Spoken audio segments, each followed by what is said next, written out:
Pierre Crevant, bonjour. Bonjour. Vous êtes adhérent au club 3A. On va parler des Pocoto. Alors, quelques mots sur ce club. C'est un club qui existe depuis très très longtemps. C'est exact. Alors, d'abord, le club Les 3A, la signification, c'est les amateurs d'automobiles anciennes. Ce club a été créé en 1956. C'est le deuxième club de voitures anciennes qui a été créé après un club parisien. Donc, nous avons au sein de la Fédération française des véhicules d'époque le numéro 2. Vous faites partie de ce club depuis quelques années. Combien d'adhérents dans ce club? Combien de bénévoles? Donc, dans ce club, nous avons environ 300 adhérents avec des profils très divers. Nous avons des gens qui travaillaient dans le milieu de l'automobile ou de la réparation automobile, et puis nous avons des personnes qui sont venues à l'automobile ou à la moto, parce que même si dans le nom de notre club, il y a il y a la présence du nom auto, nous sommes également un club de moto ancienne. De passionnés donc de tout ce qui roule pratiquement ancienne, on peut définir un petit peu comme ça. Alors aujourd'hui, on se rencontre parce que vous êtes l'organisateur de la 45e édition d'Epoch Auto. Alors si je dis que c'est le deuxième plus grand rassemblement en France de véhicules anciens, mais le premier organisé par un club, c'est un petit peu ça. C'est tout à fait ça. En termes de fréquentation, nous sommes le deuxième après le salon parisien, mais qui s'étend sur une période beaucoup plus longue. Nous ouvrons notre salon sur uniquement 3 jours. Alors, en termes de surface, nous avons plus de surface et nous sommes parmi les plus grands salons du véhicule ancien en Europe.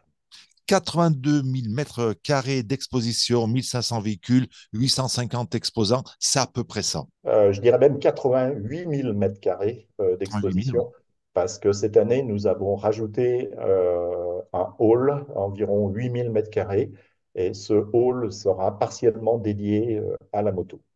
Le 8, 9, 10 novembre, donc c'est à Eurexpo, c'est à Lyon. Alors, nous sommes à Saint-Étienne, mais c'est vrai que ce salon, il rassemble tous les passionnés du Rhône, de la Loire, de la région Rhône-Alpes-Auvergne et même au-delà, puisque maintenant, on vient de partout, de toute la France, voire même de Belgique ou de Suisse, pour venir voir ce rendez-vous qui est devenu un rendez-vous incontournable. Oui, bien sûr, notre cœur de visiteurs est sur la région Rhône-Alpes, mais nous avons de plus en plus de visiteurs du sud-est de la France, Marseille, Montpellier, Nice. Nous avons bien sûr des visiteurs d'Alsace ou de la Franche-Comté. Je voudrais préciser un point sur les accès en voiture.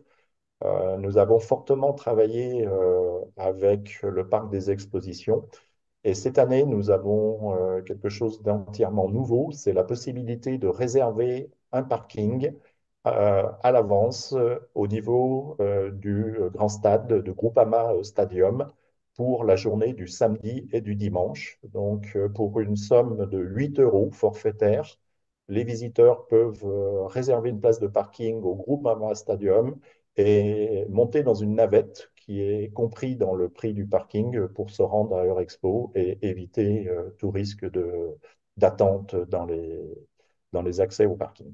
Alors, on dit salon, mais on pourrait dire aussi une foire parce qu'on trouve bien sûr des véhicules, donc des motos, des autos, on va y revenir, quelques utilitaires, mais on trouve aussi des livres, des modèles réduits, des marchands d'accessoires. On trouve tout ça chez vous. Alors, je voudrais faire un petit rappel. Epocoto a commencé il y a 45 ans. À l'époque, c'était une bourse d'échange à l'extérieur avec des voitures, des pièces posées sur des cartons dehors. Et on a toujours gardé cet esprit, effectivement, de bourse.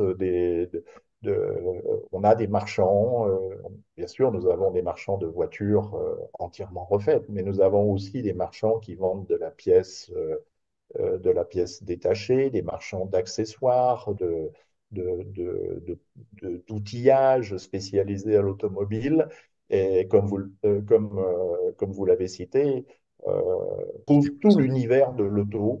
le modélisme, euh, tout ce qui est librairie automobile avec tous les manuels pour réparer des manuels d'occasion pour réparer les voitures ou des livres plus prestigieux. Euh, on trouve des vêtements. Et nous tenons particulièrement à cette ambiance de foire un petit peu.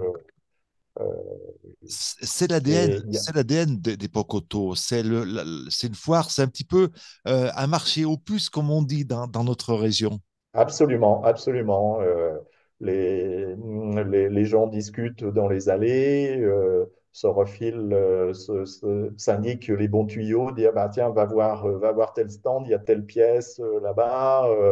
Et oui, oui, il y a ce côté très, très sympathique, très convivial, avec.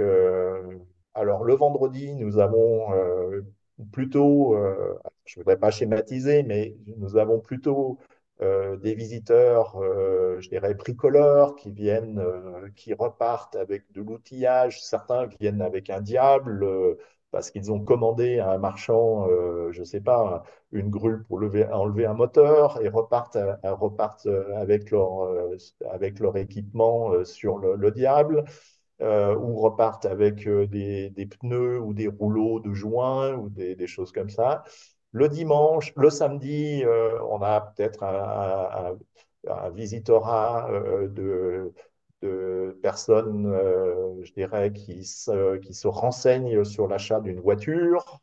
Et puis le dimanche, nous avons les familles pour pratiquement le prix d'une place de cinéma.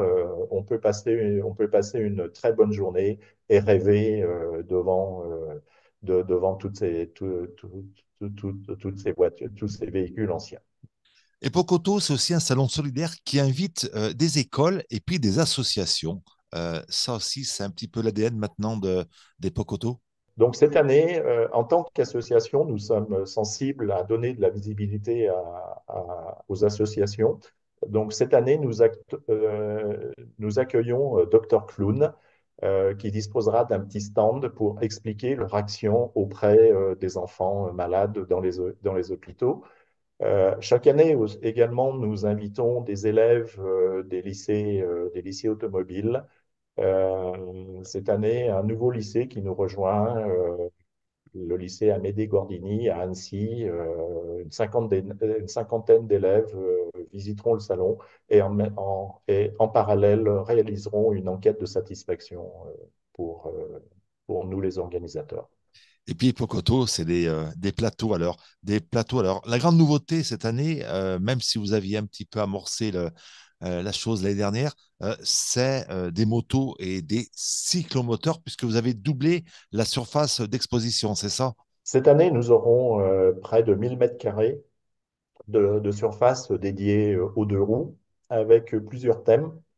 Le premier thème, c'est les BMW police et militaires, donc les fameux Flatwin de toutes les générations. Après, nous aurons un pôle tout-terrain avec des motos de trial, d'enduro et de cross. Et dans la galerie entre l'entrée et le hall 2 où il y a les motos, nous aurons également des motos de Grand Prix. Nous aurons également la présence de quelques pilotes locaux, dont Charles Coutard, un ancien champion de trial qui est basé dans la Loire. Et puis, donc des marques qui sont mises à l'honneur. Alors, MG, Berton, Hotskits, et puis Matra, des Youngtimer. Elle a un petit mot sur tous ces plateaux. MG, bien sûr. Alors, MG, c'est une célèbre marque anglaise, très connue par des roadsters, des voitures cabriolets, notamment le MGB. Mais MG, c'est toute une histoire. Au départ, le fondateur de MG travaillait pour la marque Morris et a décidé d'améliorer les voitures pour faire des compétitions. Et donc, il a créé la marque MG, qui signifie Morris Garage. Donc là, nous aurons un plateau très étoffé avec la plus ancienne voiture de 1923 et Voilà. Malheureusement, la marque MG a totalement disparu. Elle a été reprise par un groupe chinois, mais nous n'exposerons pas de voitures récentes. Électrique. Berton, qui ne connaît pas Berton, le célèbre carrossier? De nombreuses voitures très connues comme la Lancia Stratos ou la Lamborghini Miura sortent du bureau d'études Berton. Berton, c'est un carrossier italien qui a travaillé pour nombre de constructeurs.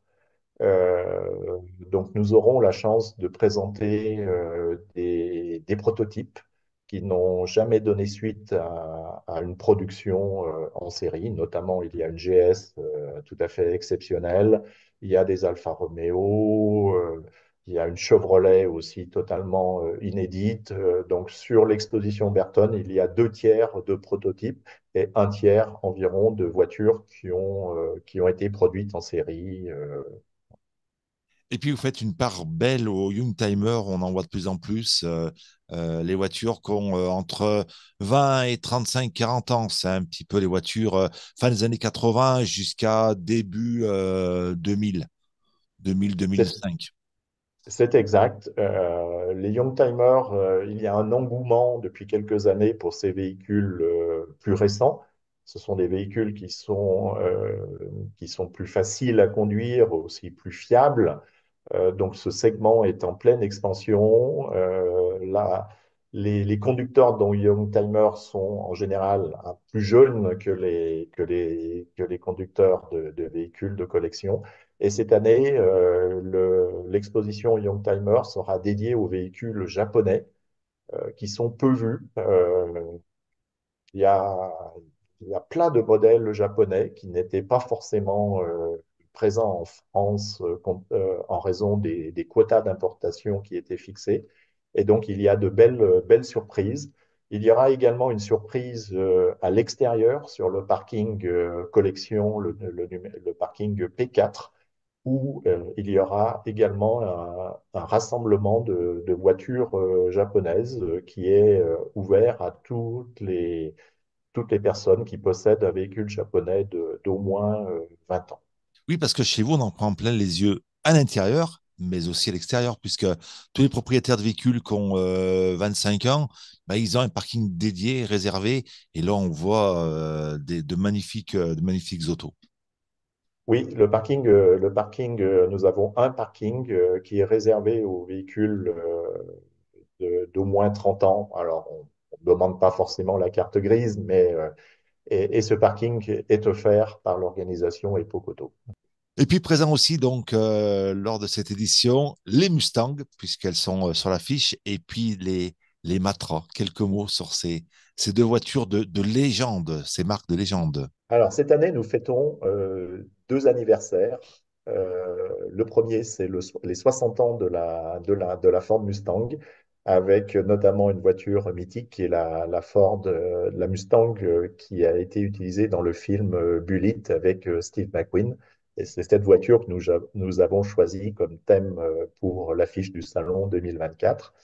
Et nous avons également une exposition dédiée à Matra. Était historiquement une société spécialisée dans l'armement. Et il y a 60 ans, Matra a décidé de se lancer dans l'automobile avec très rapidement des succès en compétition. Matra a gagné Le Mans avec une voiture mythique équipée d'un V12 dont le bruit est inoubliable. Et Matra était à la fois acteur sur la compétition, mais c'était également un constructeur de voitures de tous les jours, comme la Matra, la Murena, la Rancho ou l'Espace. Matra a été toujours dans un thème d'innovation, que ce soit une innovation technologique ou une innovation dans le concept, de nouveaux concepts. Et le meilleur exemple, c'est la Renault Espace, la première monospace du marché. Que personne voulait, que Renault a appris, a accepté. Et on voit le succès qu'a eu le Renault Espace. Et puis, bien sûr, des utilitaires avec la fondation Berlier qui est là, présente chaque année. Oui, la Fondation Berliet, cette année, exceptionnellement, ne présentera pas des poids lourds, ils présenteront des autos et des véhicules légers, non seulement de la marque Berliet, mais également d'autres fabricants lyonnais, parce qu'il ne faut pas oublier que Lyon était une place de production d'autos et de camions très importante dans le passé. Et puis, on voit un petit clin d'œil au cinéma, puisque vous allez évoquer un film à travers quelques véhicules. Alors, depuis quelques années, nous avons une exposition dédiée au transport routier. Et cette année, cette exposition accueillera les mythiques camions Berliet du film 100 000 dollars au soleil de Louis Verneuil avec l'inoubliable Lino Ventura. Et au centre de l'exposition, il y aura une tente qui est une représentation d'image du film 100 000 dollars au soleil. Et puis, on peut aussi se restaurer, puisqu'on y passe la journée. Quand on vient vous voir, on vient le matin, on part le matin de bonne heure, on part très tard le soir, parce qu'il y a tellement de choses à voir. Donc, on peut se restaurer, on peut se garer facilement, vous le disiez. Alors, nous proposons plus d'une dizaine de restaurants pour tous les budgets. Il y a des food trucks et puis il y a un restaurant corse apparemment qui a beaucoup de succès aussi. Donc, effectivement, alors ça, c'est un point important. Les visiteurs passent une journée complète. Donc notre salon est ouvert le vendredi 8 jusqu'à 20 heures, le samedi jusqu'à 19 heures et le dimanche jusqu'à 18 heures. Et donc, on peut réserver sur le site internet, on peut prendre ses places via internet, ou sinon, on peut à l'entrée prendre une place. Dernière chose, la vente aux enchères, puisque là aussi, je sais que cette vente aux enchères a beaucoup de succès et on voit des véhicules juste magnifiques, rares, magnifiques. Alors, avant de passer à la vente aux enchères, je voudrais revenir sur les possibilités d'acheter les billets pour visiter le salon. Nous recommandons fortement d'utiliser les réservations en ligne pour deux raisons. D'abord, c'est moins cher. C'est c'est 15 euros, donc c'est 2 euros de moins que l'achat du billet sur place et surtout éviter la file d'attente à l'entrée. Alors, pour revenir aux ventes aux enchères, cette année, il y a également une nouveauté. Nous avons une nouvelle vente dédiée aux véhicules Youngtimer qui se déroulera le vendredi à 16 heures. Et nous aurons, comme chaque année, la vente des motos de collection le samedi à 14 heures et le dimanche, les véhicules de collection à 14 heures. Pierre, vous avez un coup de cœur pendant ce salon. Vous savez les modèles qui vont être exposés, vous les connaissez. Vous avez un coup de cœur. C'est un véhicule qu'il ne faut pas rater. Ça serait lequel? Alors, la question est compliquée. Ça serait lequel? C'est une question difficile. Il y a un véhicule que j'ai découvert qui est une MG C type Sebring. C'est un véhicule un peu sportif avec des roues très larges qui m'a fait.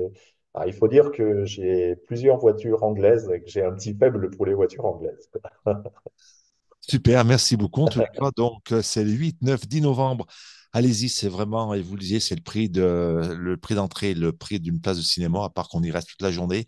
On en Ouais, prend plein les yeux. On ouais. regrette de ne pas ramener plusieurs voitures chez soi. On est un petit peu frustré quand on part de chez vous lorsqu'on adore les véhicules. 8, 9, 10 novembre, la page Facebook de Époque Auto, le site internet, allez y voir. Et puis, nous, on sera en tous les cas présent pour vous faire vivre cette 45e édition. Merci beaucoup, Pierre, et puis bon succès pour Époque Auto. Merci. Merci à vous.